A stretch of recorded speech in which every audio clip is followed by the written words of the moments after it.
হিমালয়ের কোলে গঙ্গার তীরে স্বাগত জানাই আপনাকে ঋষিকেশে, ভারতের আধ্যাত্মিক রাজধানী, যেখানে পাহাড়, নদী, যোগ, ধ্যান আর অ্যাডভেঞ্চার মিলে তৈরি হয়েছে এক অনন্য অভিজ্ঞতা। ভোরের আলোয় গঙ্গার জল যেন সোনালি রঙে ঝলমল করছে। নদীর ধারেই শুরু হয় প্রতিটি দিন শান্তি শক্তির এক অপূর্ব মিশেলে। হরিদ্বার, দেরাদুন, মুসৌরি করে আজ চললাম ঋষিকেশের পথে। আপনি যদি শুধুমাত্র ঋষিকেশ আসেন তাহলে চলে আসুন দিল্লিতে, দিল্লি থেকে চলে আসুন দেরাদুনে। সেখান থেকে প্রায় 20 কিলোমিটার ঋষিকেশের দূরত্ব। আপনি হরিদ্বার থেকেও যেতে পারেন ঋষিকেশ। হরিদ্বার থেকেও ঋষিকেশের দূরত্ব প্রায় 20 থেকে 25 কিলোমিটার। আধ্যাত্মিকতার পাশাপাশি ঋষিকেশ হলো অ্যাডভেঞ্চারের রাজধানী। স্রোতস্বিনী গঙ্গায় হোয়াইট ওয়াটার রাফটিং, পাহাড়ি পথে ক্যাম্পিং অথবা বাঞ্জি জাম্পিং, যারা রোমাঞ্চ পছন্দ করেন তাদের জন্য এ যেন স্বপ্নের দুনিয়া। হাই ফ্রেন্ডস, আমি Suchismita. Welcome to Suchi story.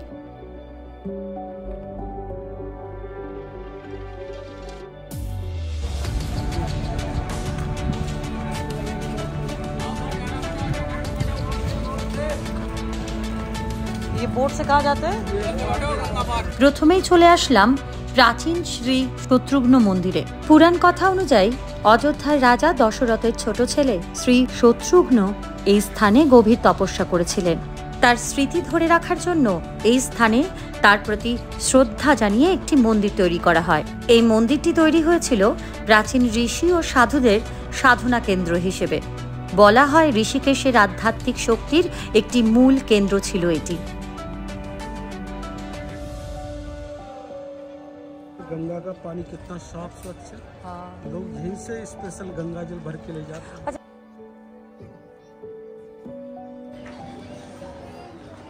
Rafting तो यहाँ से 3 किलोमीटर होती है, आधे घंटे का रिवर राफ्टिंग करते हुए आते हैं। वो क्या होता है, सिंपल ही होता है, सिंपल और एक आती है रैपिड वाली। हाँ, वो तो बहाव जब ज्यादा होता है। 4 रैपिड।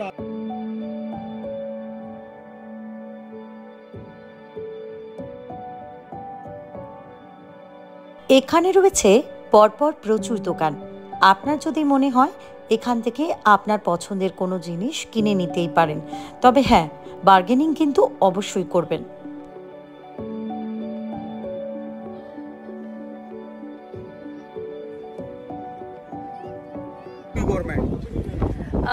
আমি এখন রয়েছি রামঝোলার উপরে।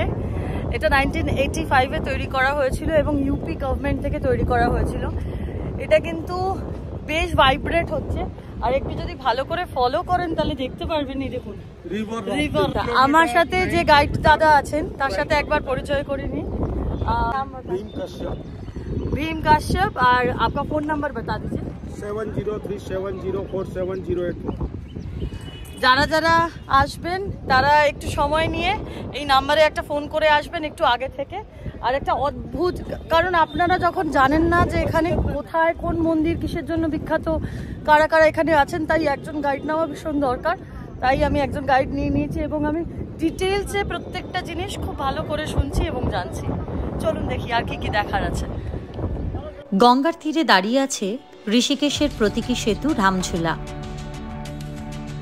230 মিটার দীর্ঘ এই সেতুটি শুধুমাত্র পরিবহনের মাধ্যম নয়, ঋষিকেশের সংস্কৃতি ও আধ্যাত্মিকতার প্রতীক। রামঝোলা শুধুমাত্র পর্যটকদের জন্য নয়, স্থানীয়দের জীবনযাত্রারও অংশ।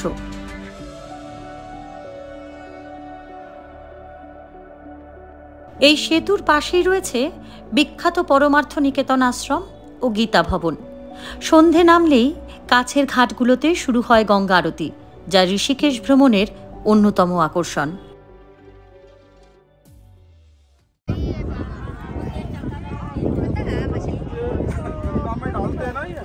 आटे की गोली, तो यहाँ पे मछली आता है, बड़ा बड़ा मछली। अच्छा, तो 10 रुपीज का लेना पड़ता है, तब जाके होता है। दीदी हाँ, अब एक एक करके डालना है, आपको अपने हाथ से डालना है। ये देखिए अभी आएगा मछली, ये देखिए ये आया। स्वर्गाश्रम बाबा काली कम्बी वाला दिखाएंगे। अच्छा, वहाँ पे स्टोरी बताएंगे आपको। तो अंदर कैमरा अलाउड नहीं है वहाँ पर। ठीक है। बताना, रामेश्वर मंदिर भी देखेंगे, गीता भवन भी देखेंगे, सब जगह लिखा हुआ है, फोटो लेना मना, यहाँ पे कहीं भी बना सकते हैं आप। हाँ। লক্ষ্মণ ঝুলা রামঝুলা থেকে প্রায় 3 কিলোমিটার দূরত্বে অবস্থিত। আমি যখন গেছিলাম তখন লক্ষ্মণ ঝুলার মেরামতের কাজ চলছে, তাই লক্ষ্মণ ঝুলা বন্ধ ছিল। এবং পর্যটকদের জন্য আরও একটি সুখবর, খুব তাড়াতাড়ি তৈরি হতে চলেছে হনুমান ঝুলা। মহাভারতে পাণ্ডবরা কুরুক্ষেত্র যুদ্ধের পর পাপ মোচনের জন্য গঙ্গার তীরে তপস্যা করতে এসেছিলেন। বিশ্বাস করা হয় তারা গঙ্গার ধারে ঋষিদের নির্দেশে দীর্ঘদিন ধ্যান ও প্রায়শ্চিত্ত করেছিলেন। কালী কামলিওয়ালির আশ্রম যে এলাকায় অবস্থিত সেটি পাণ্ডবদের সেই সাধনা স্থলগুলোর মধ্যে একটি বলে স্থানীয় লোককথায় বলা হয়। পরে আধ্যাত্মিক সাধিকা মাতা কালী কামলিওয়ালি এখানে দীর্ঘ তপস্যা করেন। তিনি কালো রঙের চাদর বা কম্বল পরে থাকতেন, সেই কারণে তার নাম হয় কালী কামলিওয়ালি। তার ধ্যানস্থলের জন্য এই স্থান আরও পবিত্র বলে বিবেচিত হয়। পাণ্ডবদের ধ্যান সাধনার ইতিহাস এই স্থানকে প্রাচীন যুগ থেকেই পবিত্র করে তুলেছিল। এরপর চলে আসলাম রামেশ্বরম মন্দির। এই মন্দিরের সঠিক নির্মাণকাল নিয়ে বিভিন্ন মত রয়েছে। স্থানীয় ইতিহাসবিদরা মনে করেন এটি 1600 শতাব্দীর আশেপাশে গঙ্গার তীরবর্তী ঋষিমুনিদের দ্বারা প্রতিষ্ঠিত হয়। পরে রাজ পরিবার ও স্থানীয় জমিদারদের পৃষ্ঠপোষকতায় মন্দিরটি সম্প্রসারিত হয়। আর পুরাণ অনুযায়ী শ্রী রামচন্দ্র লঙ্কা বিজয়ের পর কৈলাস যাত্রার আগে গঙ্গার তীরে বসে শিব পূজা করেছিলেন। সেই কাহিনীর স্মৃতি রক্ষার্থে এই মন্দির প্রতিষ্ঠা হয়। মন্দিরে স্থাপিত শিবলিঙ্গকে রামেশ্বর নামে পুজো করা হয় এবং এখানে রয়েছে একটি পঞ্চমুখী রুদ্রাক্ষের গাছ। আরও একটি বিষয় আপনাদের সচেতন করে রাখলাম, আপনি যদি চীনে থাকেন অরিজিনাল স্ফটিক বা অরিজিনাল রুদ্রাক্ষ তবেই কিন্তু এখান থেকে কিনুন, না হলে কিন্তু কিনবেন না, ঠকে যাওয়ার কিন্তু চরম সম্ভাবনা রয়েছে।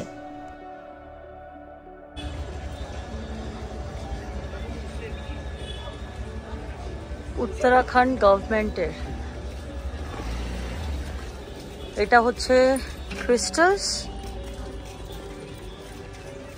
আর এটা হচ্ছে শ্রীযন্ত্র ডাউ ক্রিস্টালস।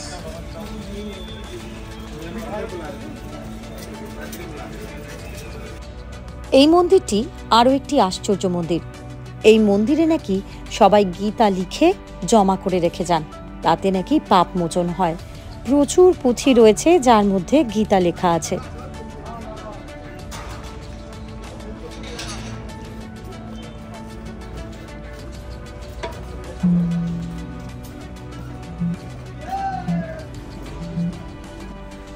ঋষিকেশে গঙ্গার ঘাটের পাশেই দাঁড়িয়ে আছে গীতা ভবন। ধর্মীয় পরিবেশ আর আধ্যাত্মিক চেতনার জন্য এটি ভক্তদের প্রিয় স্থান। মন্দিরে ঢুকতেই আপনার চোখে পড়বে সুন্দরভাবে সাজানো প্রধান মন্দির। এখানে ভগবান শ্রীকৃষ্ণ ও অর্জুনের রথযুদ্ধের দৃশ্য ফুটিয়ে তোলা হয়েছে। মন্দিরের দেয়ালে গীতার শ্লোক খোদাই করা আছে। ये जो मंदिर है इसका नाम है गीता भवन। गीता भवन क्यों बोलते हैं? यहाँ पे मॉर्निंग टाइम में सुबह 7 से 8 बजे तक 1 घंटा डेली पाठ होता है गीता का 12 मिनट, और दीवारों पे जो खोद खोद के लिखा है व्हाइट अक्षर में गीता लिखा हुआ है। इसलिए इसको नाम मिला गीता भवन। গীতা ভবন তাদের জন্য যারা ঋষিকেশে এসে শান্তভাবে কিছুদিন থাকতে চান। এখানে সাদামাটা কক্ষও পাওয়া যায়, অনেক সময় বিনামূল্যেও। এই ভবনের আরেকটি বিশেষ দিক হলো এখানে সাধুদের সেবা করা হয় এবং প্রতিদিন ভক্তদের জন্য সাদামাটা ভোজনের ব্যবস্থা থাকে। আপনি যদি মনে করেন এখানে টিকিট কেটে ভোজনও করতে পারেন। প্রতি বছর মার্চ মাসে গঙ্গার ধারে বিশ্বজুড়ে যোগগুরু আর যোগপ্রেমীরা এখানে একত্র হন। এই ফেস্টিভ্যালে অনুষ্ঠিত হয় যোগা ক্লাস, মেডিটেশন, আয়ুর্বেদ ও আধ্যাত্মিক কর্মশালা। গীতা ভবনের ভেতর থেকেই একটা রাস্তা আছে যা আপনাকে পৌঁছে দিতে পারে পরমার্থ নিকেতনে। 1927 में इसका स्थापना हुआ था इस आश्रम का। जो भी लोग आते हैं यहाँ पे ध्यान, पूजा पाठ, योग साधना करते हैं, और इसमें बड़े बड़े सेलिब्रिटीशन भी आते हैं, जैसे स्टार फिल्म उद्योगपति वगैरह, ये सारे आते हैं।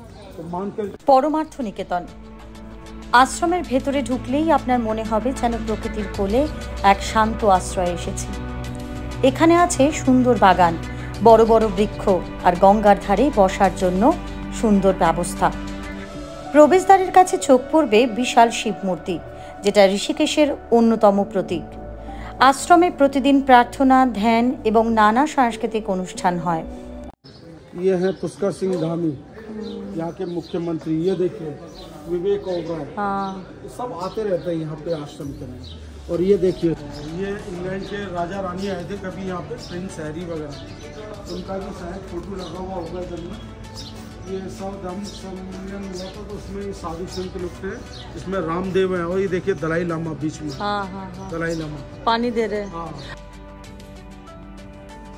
अभी अमिताभ बच्चन आए थे यहाँ पे, शूटिंग हुई थी, फिल्म बनी थी गुड बॉय।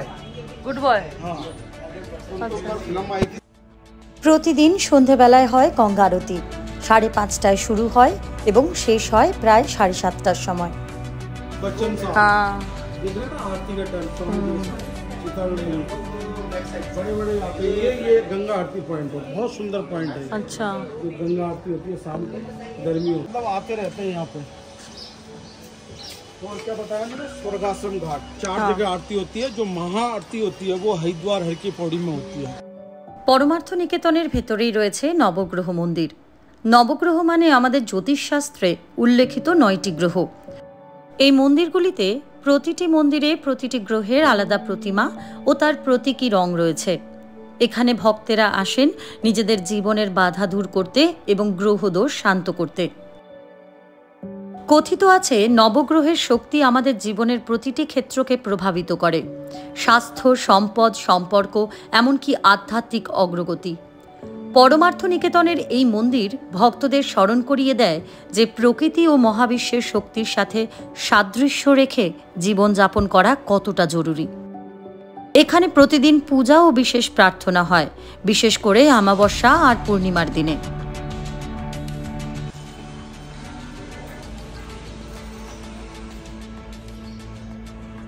यहाँ पे तेल चढ़ाया जाता ना? अच्छा,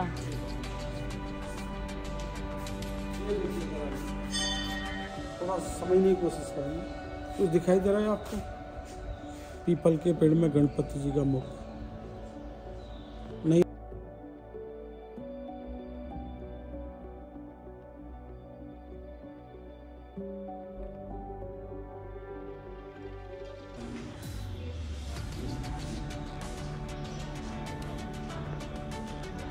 रामायण के अंदर जो सीन देखा आपने, अच्छा, इस समय का सीन है। श्री कृष्ण भगवान और विदुर जी की पत्नी उनको फल खिला रही है श्री कृष्ण भगवान। इस समय देव सुदामा की दिन दशा करुणा करने द्रोहे, पानी पराग को हाथ में लगाए, नैन से पट गए। अर्थात समझे इसका मतलब, श्री कृष्ण भगवान अपने मित्र की दशा,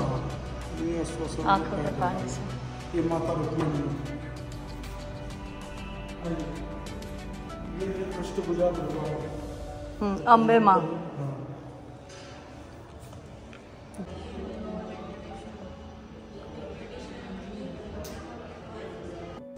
পরমার্থ নিকেতনে প্রবেশ করেছিলাম, প্রথমেই বলেছি গীতা ভবনের দিক থেকে। এবার গঙ্গার দিকে যাচ্ছি।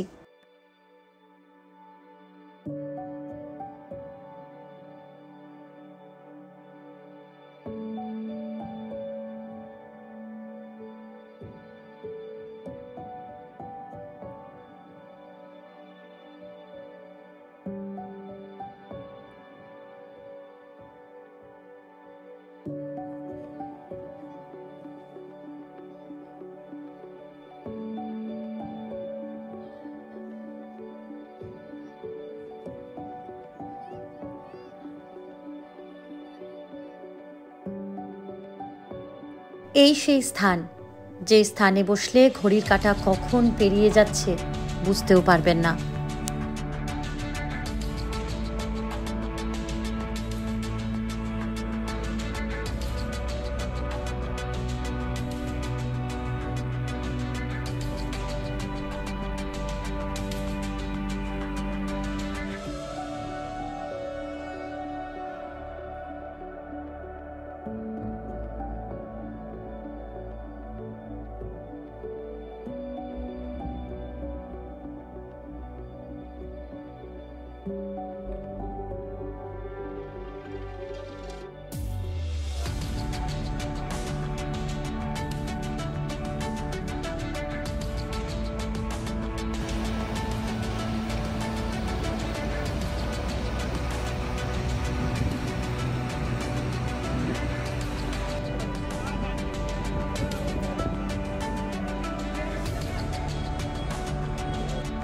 পরমার্থ নিকেতন থেকে বেরিয়ে এবার আমার যাওয়ার পালা জানকী ঝুলা, এবং জানকী ঝুলা থেকে চলে যাব আমি হোটেলে।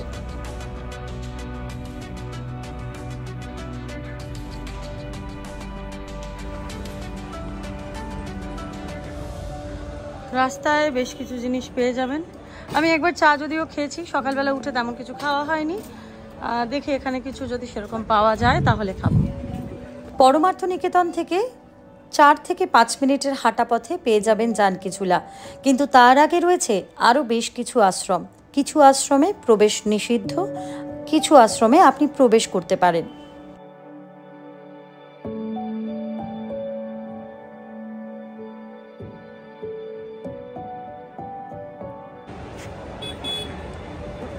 এটা হলো জানকী ঝুলা। আমি এই দিক থেকে ওইদিকে পার হয়ে যাব, কারণ আমার গাড়ি ওইদিকে দাঁড়ানো। আর সবাই এখানে স্নান করছে, এখানে জলের ফ্লোটাও কিন্তু বেশ ভালো। যদি ভালো করে লক্ষ্য করেন তাহলে দেখতে পারবেন এখানে জলের দুটো রং।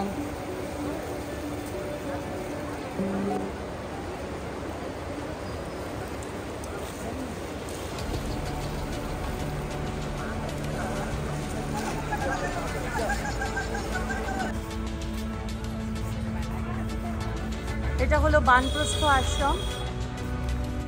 এই বানপ্রস্থ আশ্রমে চাইলে আপনি থাকতেও পারেন, কিন্তু তার জন্য গভর্নমেন্টের একটা ওয়েবসাইট আছে, সেই ওয়েবসাইটে গিয়ে লগ ইন করে ডিটেলস দেখে বুকিং করতে হবে, তারপরেই কিন্তু আপনি এখানে থাকতে পারবেন।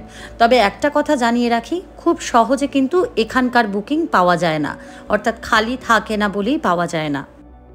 এই আশ্রমে একদম আউটসাইডারদের অ্যালাউ করা হয় না। যদি আপনি এখানে থাকেন তবেই কিন্তু ভেতরে আসার পারমিশন পাবেন।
ঋষিকেশ থেকে আমার হোটেলে যাওয়ার পথেই পড়বে সহস্রধারা, তাই একবার সহস্রধারায় দাঁড়ালাম। যেহেতু বৃষ্টি নেই তাই জলের ধারা কিন্তু অনেকটাই কম।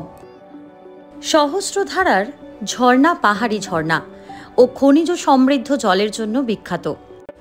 এই জলে সালফারের উপস্থিতি থাকার কারণে ত্বকের জন্য নাকি এটি বেশ উপকারী। চারপাশের সবুজ পাহাড়, ঠান্ডা বাতাস আর ঝর্ণার কলকল শব্দ মনকে এনে দেয় অদ্ভুত এক শান্তি। এই ঝর্ণার আশেপাশেই রয়েছে ছোট ছোট দোকান, যেখানে স্থানীয় খাবার, চা, ম্যাগি ইত্যাদি পেতেই পারেন। যদি খিদে পায় তাহলে এখান থেকে খেয়ে নিতে পারেন। এছাড়াও রয়েছে রোপওয়ে চড়ে পাহাড়ের মনোমুগ্ধকর দৃশ্য উপভোগ করার সুযোগ। এখানে রয়েছে সহস্রধারা রোপওয়ে, যারা উপরে ভিউ পয়েন্টে যেতে চান সেখানে যেতে পারেন। রোপওয়েটা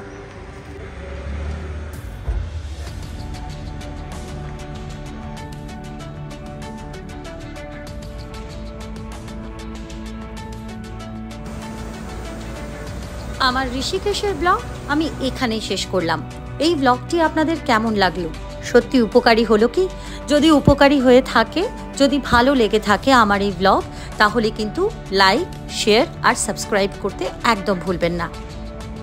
আপনাদের সঙ্গে আবার দেখা হবে নতুন কোনো ব্লগে, নতুন কোনো গল্প নিয়ে। ততদিন পর্যন্ত সবাই ভালো থাকবেন, সুস্থ থাকবেন আর অবশ্যই দেখতে থাকবেন সুচি স্টোরি। টাটা।